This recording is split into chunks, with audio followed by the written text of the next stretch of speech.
శ్రీ గురుభ్యో నమః. శ్రీమాత్రే నమః.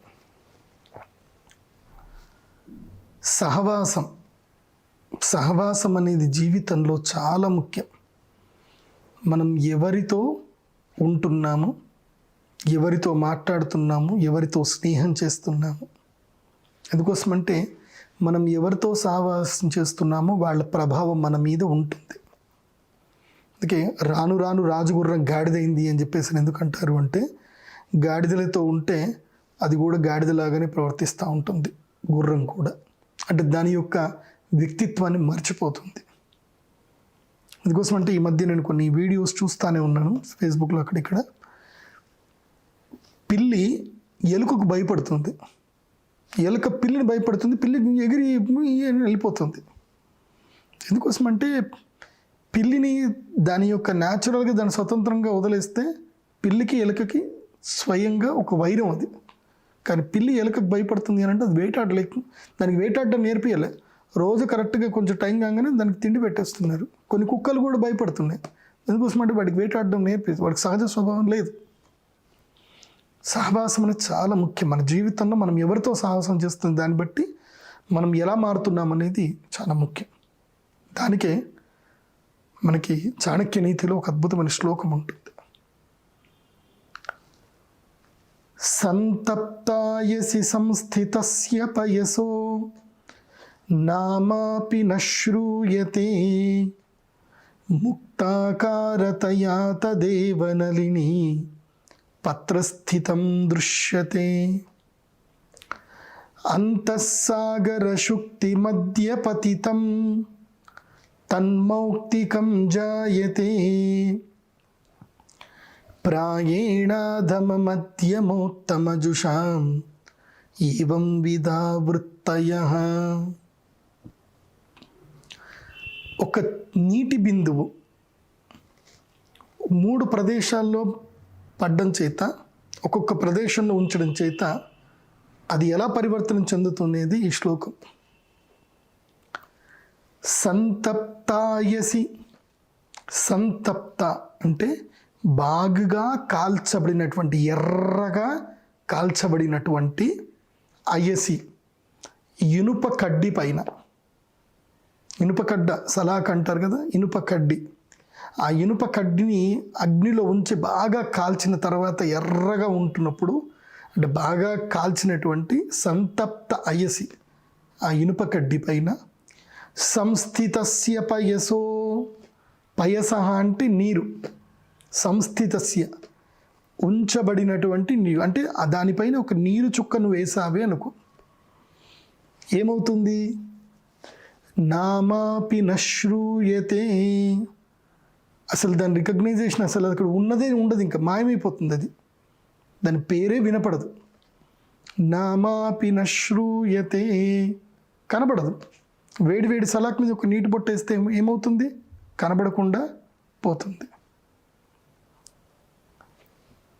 సో దుర్జనులతోటి మీరు సహవాసం చేశారనుకోండి, చెడ్డవాళ్లతో కనుక మీరు సహవాసం చేస్తే మీ పేరు కూడా వినపడకుండా పోతుంది. వినపడకుండా పోవడం అంటే అర్థం ఏంటంటే, ఇంకా మీరే అర్థం చేసుకోవాలి, అలా ఉంటుందన్నమాట. అంటే మీ జీవితంలో మీ పేరే మీకు ఉండదు, చెడ్డ పేరు వచ్చేస్తూ ఉంటుంది. సో అదే ఇంకొక రకమైన వ్యక్తులు ఉంటారు. అదేంటి?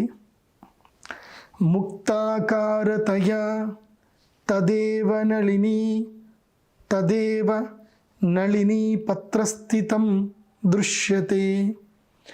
నళినీ పత్రస్థితం తదేవ ముక్తాకారతయా దృశ్యతే. నళినీ పత్రస్థితం, నళినీ పత్రం అంటే ఏంటి? తామర ఆకు. తామరాకు పైన నీటి బొట్టు వేస్తే అది ఎలా కనిపిస్తుంది అని అంటే, నళినీ పత్రస్థితం తదేవ అంటే తామరాకు పైన ఉంచబడినటువంటి అదే నీటి బొట్టు ముక్తాకారతయా దృశ్యతే అంటే ముత్యములాగానే కనిపిస్తుంది, కానీ ముత్యము కాదు. ముక్తాకారతయా దృశ్యతే తదేవ నళినీపత్రస్థితం తదేవ ముక్తాకారతయా దృశ్యతే. అదే మనకి ఎలా కనిపిస్తుంది అంటే ముత్యం లాగానే కనిపిస్తుంది, కానీ ముత్యం కాదు అది. అదే నీటి బొట్టు అంతఃసాగర శుక్తి మధ్యపతితం తన్మౌక్తికం జాయతే. అదే నీటి బొట్టు సాగరపు మధ్యలో ఉండేటువంటి యొక్క ముత్యపు చిప్ప లోపలికి వెళ్ళింది అనుకో నీటి బొట్టు. ఆ నీటి బొట్టు ముత్యపు చిప్పలోకి పోతే అది ఎలా తయారవుతుంది అని అంటే అంతఃసాగర శుక్తి మధ్యపతితం తన్మౌక్తికం జాయతే. అది ముత్యంగా మారిపోతుంది, నీటి చుక్క ముత్యంగా మారిపోతుంది. అంటే చెడ్డవాళ్లతో స్నేహం చేస్తే పూర్తిగా చెడ్డ పేరు వస్తుంది, అసలు నీ యొక్క వ్యక్తిత్వం నువ్వు కోల్పోతావు. అదే అటు ఇటు కాని పర్సన్స్ ఉంటారు, అంటే బయటకు మాత్రము చాలా అద్భుతమైన విజ్ఞానవంతుల్లాగా ప్రదర్శింపజేస్తూ ఉంటారు, వాళ్ళ జీవితంలో వాళ్ళు కొన్ని ప్రవర్తించరు, అనుసరించరు. వాళ్ళు పై పెచ్చుగానే అందంగా కనిపిస్తారు. అంటే బాహ్యంగా మాత్రమే వాళ్ళు చాలా బాగుంటారు, బట్ టచ్ చేస్తే కానీ తెలియదు వాళ్ళు ఏంటిది అనేది. అంటే ముత్యంలాగా కనిపిస్తారు కానీ ముత్యం కాదు. కొంతమంది మహానుభావులు ఉంటారు, వాళ్ళతో మనం సహవాసం చేయటం వల్ల, అంటే మంచినీటి లాంటి ఒక సామాన్యమైన వ్యక్తి ముత్యపు చిప్ప లాంటి వ్యక్తితో సహవాసం చేయటం వల్ల ముత్యంగా మారిపోతాడు అతను వారు. సో ప్రాయేణ అధమ మధ్యమ ఉత్తమ జుషాం ఏవం విధా వృత్తయ. ఈ విధముగా మన జీవితంలో మనం ఎవరితో మనం సహవాసం చేస్తామో, అధములతో సహవాసం చేస్తే అధములుగాను, మధ్యములతో సహవాసం చేస్తే మధ్యస్థంగాను, ఉత్తములతో సహవాసం చేస్తే ఉత్తమంగాను మనం మారుతాం. ఇక్కడ మనము తెలుసుకోవాల్సింది ఏంటంటే ఫ్రెండ్షిప్ చెయ్యాలి అని చెప్పే కానీ ఎవరు గొప్పవాళ్ళు జోషి గారు చెప్పారు, గురుగారు చెప్పారు, నేను గొప్పవాళ్ళని వెతుక్కుంటూ వెళ్తానని. You don't search any for the wisdom people, don't search for any wisdom people. Okay, search A wisdom book. ఒక మంచి పుస్తకం వెతుక్కు, మంచి పుస్తకం చదువు. యూట్యూబ్లో మనకు మంచి వ్యక్తులు మంచి వీడియోలు చెప్తూ ఉంటారు, చూడండి. ఫ్రెండ్షిప్ అనేది అర్థం ఏంటంటే కలిసి తిరగడం ఒకటే ఫ్రెండ్షిప్ కాదు. మంచి పుస్తకం చదవడం, పుస్తకమే ఒక మంచి ఫ్రెండ్. నా దృష్టిలో ఒక అద్భుతమైన ఫ్రెండ్ ఎవరు అంటే పుస్తకం. నాకు ఇంట్లో మొత్తము నాకు పుస్తకాలే ఉంటాయి. నా మేలు కోరేటువంటి, నాకు భవిష్యత్తుని ప్రసాదించేటువంటి,